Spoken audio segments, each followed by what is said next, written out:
Men, like, really think that bad are just, like, these mythical creatures. I mean, we are, but, like, that we don't have personalities. Like, motherfucker, I promise you I'm funnier than you. Like, I promise you. Like, the other day I was talking to my guy friend, and he's like, oh, you know, like, before I really got to know you, I, like, put you on a pedestal in my head because you're her, you're that, like, you run. And then he's like, and then you open that big fat mouth, and I realized, like, she's weird as fuck. Like, she's funny. I was like, no way. Quick question, where the fuck are you guys finding your fucking boyfriend? And don't say Instagram, and don't fucking say Tinder. Genuinely, how? I literally in college, there's hundreds of men around me. None of them want me. I think you know what to do, but of course, most modern women want validation, and then they want to embarrass men, which is why you're doing this. Now, once again, if he's married, I get the embarrassment part, but this is really kind of along the lines to me of this thing when a woman knows, or a young lady knows, that she doesn't want a man, but she just wants all of her friend group to know, ooh, look, somebody's interested in me. They're paying attention to me. Oh, I'm so special and unique. That's all this is. One of my male coworkers who is married with kids texted me this during our morning huddle, and let it be known, we all work remote. I've never met this man in person. I've only been at the company for 6 months. And again, he is married with kids. Is this weird, or am I overreacting? I literally don't know what to do. I just told a guy to lose my number for something so seemingly insignificant, but I decided to, anytime I'm dealing with any kind of dilemma with someone that I'm potentially dating or talking to think, what would I tell my friends if they came to me with that dilemma? Here's what happened. I went on a date with someone. It went well. We were talking, whatever, and the conversation randomly dropped off. I had texted him something about whatever, my day or whatever, and he just dropped off for 2 days. I got pissed off and I was like, yeah, that's just rude. But then he popped up and I was like, you know what? Shit happens. We all get busy. We all get busy and stuff, and I do sometimes suck at texting, but I'll eventually be like, hey, not ignoring you. I'm doing A, B, and C. We were making plans to hang out on another date, and he disappeared in the middle of making plans. And I was confused. I was like, you know what?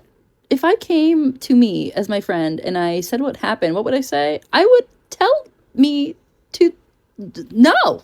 So anyway, I texted the guy and I said, lose my number.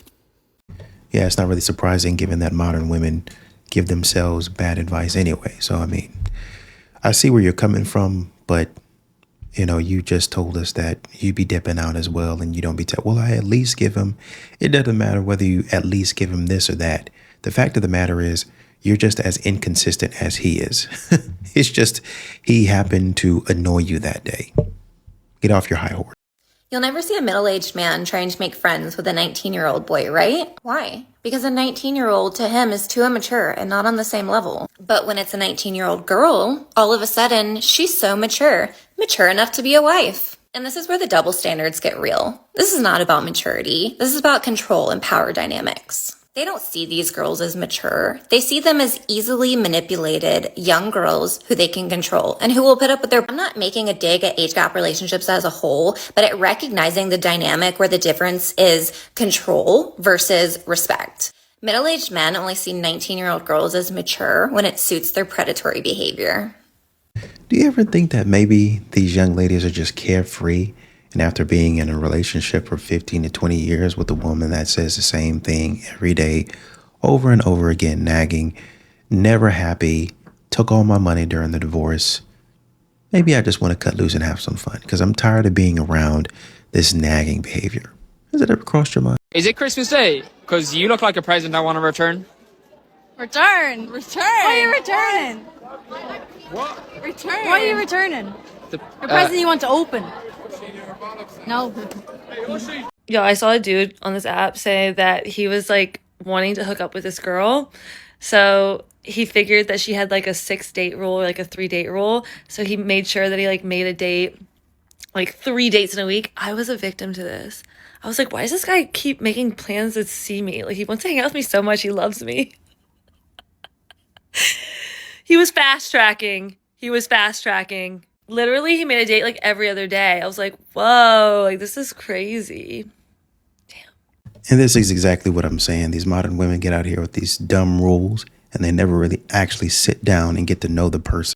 All right, so look, in a marriage relationship, whatever you want to call it, do you feel like a man, well, it should be 50-50 in a relationship? Why you feel like that? Cause I ain't going 50 shit. So you don't feel like the man should put in more work than the woman? Or you I feel, like yes, I do. I feel like, what was that movie? The 80-20? He gonna do 80, I'm gonna do 20. Do it look like I'm doing 50-50? Why you can't do 50-50? That's your man. Why am I doing 50-50? I do 50-50. Because it takes two to... Hold on, I do 50-50. I go to work, he go to work, he pay the bills, I buy the things for the house, I clean, I cook, the other stuff, all that. So yeah, we doing 50-50. We just not doing 50-50 financially.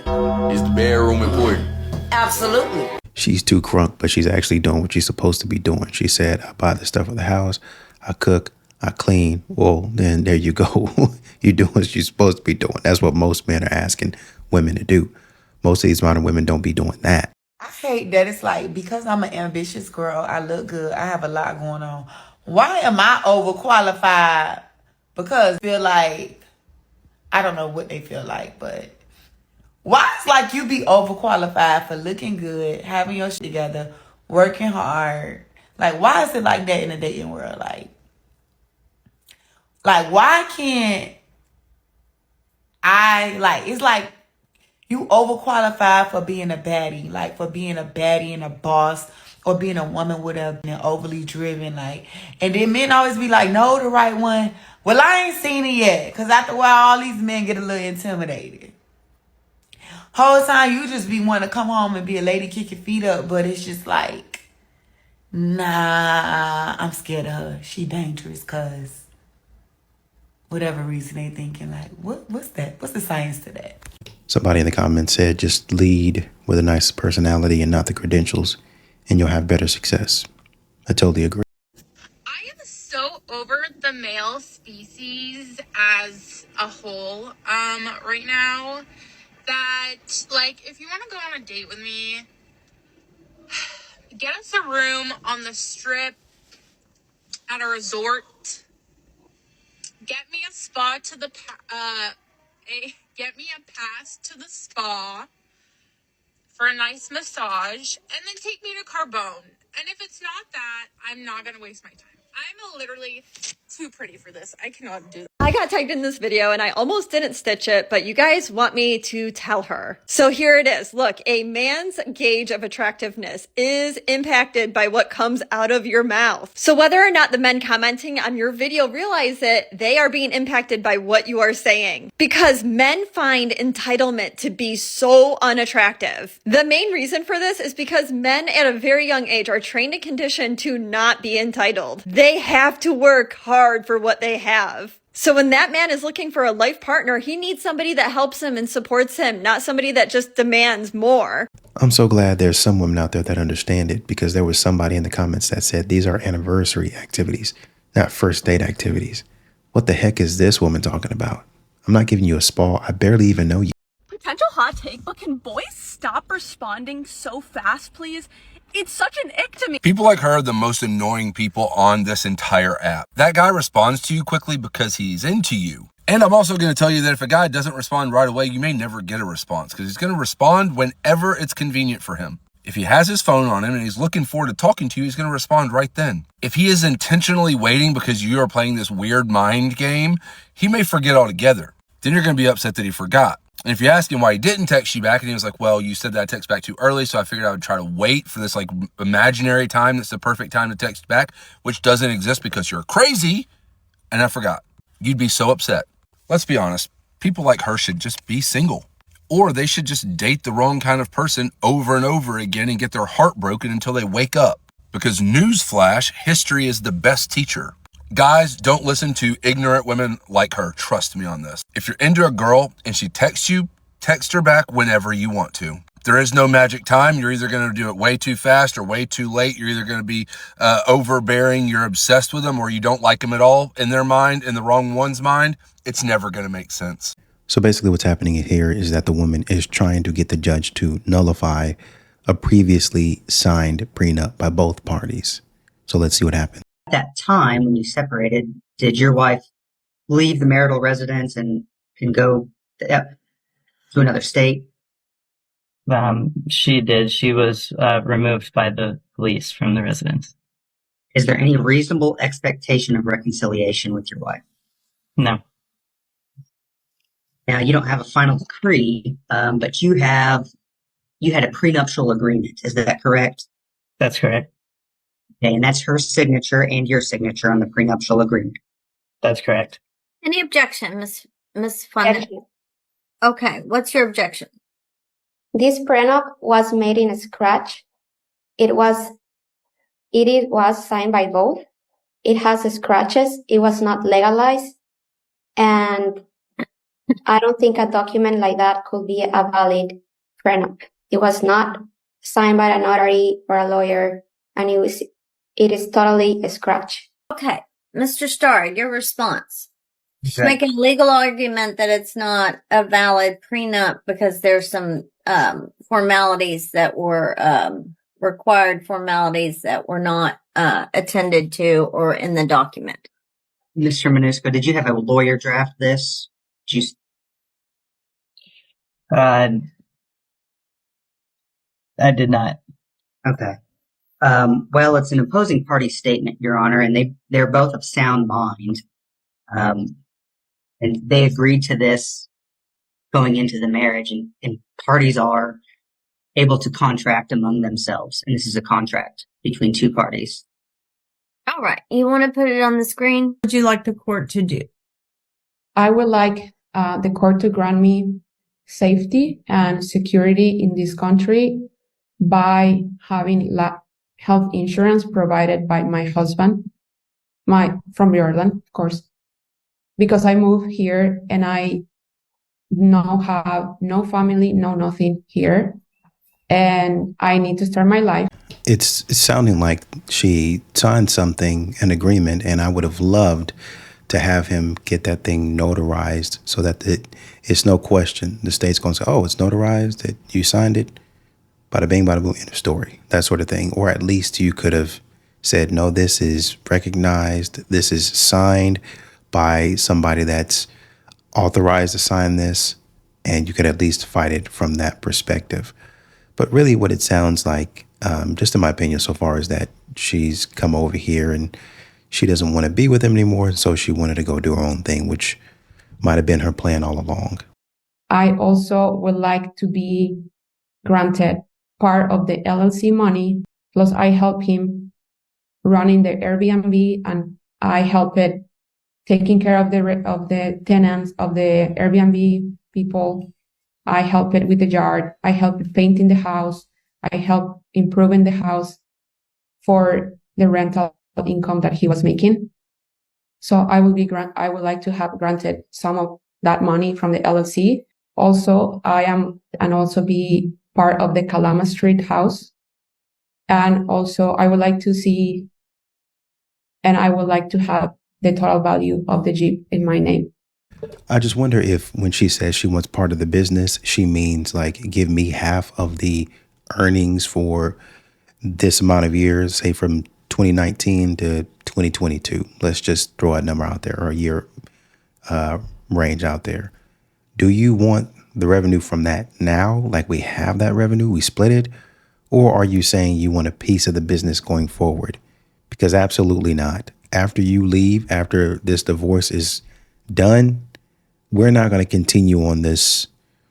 Every year I get some sort of royalty thing and fund your lifestyle. Absolutely not. Based on the testimony and the documents, the prenuptial agreement, for one, I haven't completely looked at. Petitioner's Exhibit 2 was admitted, but I'm not sure there was testimony on all of it. So what I'm doing is basically they call it taking it under advisement.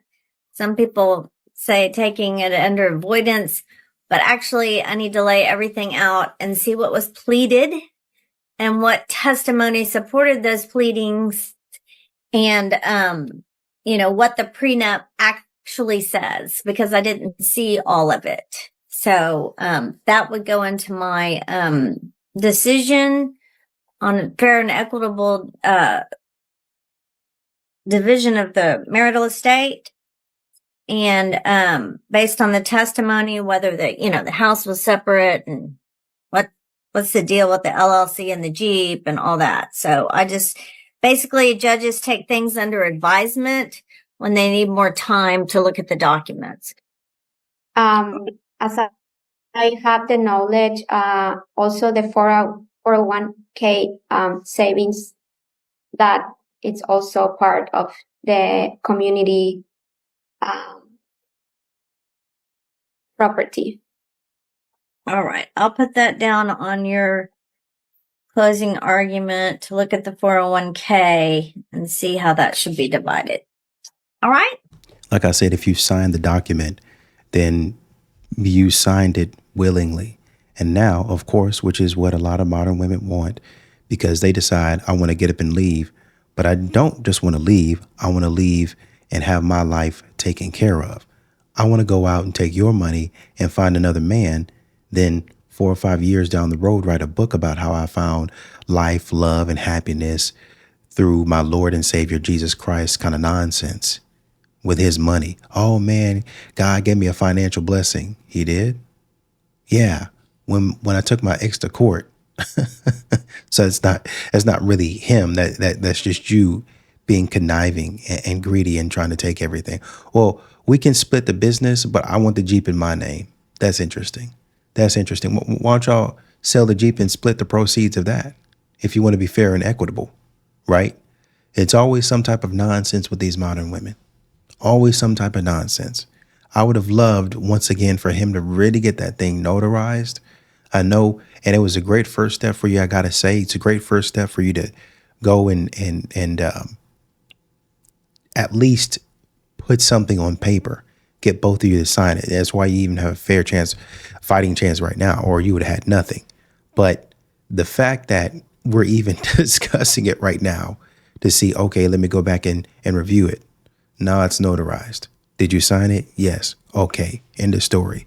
You're not getting anything. Go live your life. You know what's a flex is my mom asked me, where are you going dressed like that? And I said, to the gym. It's like, yeah, why would I not be going to the gym? She's like, your makeup on, your jewelry. I was like, firstly, there's no makeup on. Not even mascara. These are my natural lashes. Yes, the jewelry. But the fact that she thought I had makeup on? Oh, stop it. But I think her ultimate point was, if you're just going to the gym to work out, then why are you going there to look good? And you're going to say that you don't want men staring at you. Just a thought. Serious question. What do men bring to the table? I'm really not being facetious at all. Like, tell me, give me a list and not give me like, oh, we are the table. Like, what do men bring of actual value to women inside of relationships, dating, marriage? Because it's pretty obvious to me what many men, and not all men, but many men see as the most valuable thing in a romantic relationship is unlimited and ongoing access to a woman's body. They want a guarantee that it's always going to be there enthusiastically. However, those same men are not at all willing to put forth any effort to ensure that supply flow, and they get big mad when women actually want something from them. They are like indignant. So that reaction would imply that those men already think that they are bringing enough. So what is it exactly that they think is enough that would motivate women to give them unlimited, unquestioned supply of her own body? So I just wanted to dissect a couple of comments here. The first one says, all they will say is we pay the bills, protect you, fix cars, home repairs, etc. All services we can provide ourselves by learning or calling a professional. It's like, so glad that you think it's easy to fix a car. Somebody in the comments responded and said, a professional what? I bet it's not a lady who shows up in a truck. And then one lady was like, I only hire women to work on my house for the very fact that I can't trust unknown male contractors, plumbers, yada, yada, yada. That whole thing. That's cap, right? You might, in your specific situation, be able to hire women, but you're going to go through great lengths to find them because they're not in abundance, statistically speaking. And I think you know that. You're just saying that to argue. Another lady says, the one time I asked him, I'm assuming her boyfriend or husband, to blow out the gutters, he acted like a 5-year-old and huffed and pouted the entire 15 minutes it took him to do the work. Well, maybe he shouldn't have acted like that, but I do want to point out that there have been times, plenty of times, where a woman says, hey, can you paint this for me or can you do this for me? And once the man gets into what he's actually doing, what you asked him to do, it's taking a lot longer than was planned. Oh, this should take like 15 minutes. Just go out there, do it, da da da da da. And it actually ends up, no lie, taking like a week. And in some cases, it's an ongoing project, ongoing process. I got to come out here overtime and do it. He goes out. Well, how's it happen? He goes out there and does it. Comes back in. It's not done correctly. I want to do it like a picture. Okay, so now we're looking at a picture, right? And so now I've got to go to the store, but I can't do it today because I've already got other things that I'm doing. So now that I got to go to the store, I got to get something, get back. Actually turns out it's not what you want. Got to go back, exchange it. So you now see how it's starting to lump itself and snowball into the fact that what you said was going to take 15 minutes ends up taking a lot longer, takes more of his time. And when a man would say that, now you say, oh, do you not love me? Do you hate me? And it's always moving the goalpost. And the man can say, no, I do actually care about you, but there's other things that I actually had to do. There's other things that I actually wanted to do. I didn't want to spend my whole entire afternoon, my whole entire night, my whole entire week worrying about this. So you need to take some responsibility and accountability and say, well, maybe I misjudged it. Maybe I can do a better job of saying, okay, this is the time it's going to take. Like actually doing research. Oh, you're the man. Just figure it out. That's what modern women like to say. You're the man. Just figure it out. Oh, I want a man to plan. I want a man to just from A to Z. I'm tired of taking on the mental load. And guess who takes on that mental load? The man. And once the man does it once, the man will do it again and again and again. So guess who took on that mental load that you said that you were tired of taking on? He did. So he takes on your mental load, and then he takes on his mental load, and then he takes on the mental load of the kids. But they don't be doing nothing. What exactly does that mean? Whatever you don't feel like doing. Well, I cook and I clean and I do that. Whenever you don't feel like cooking and cleaning, I'll step in.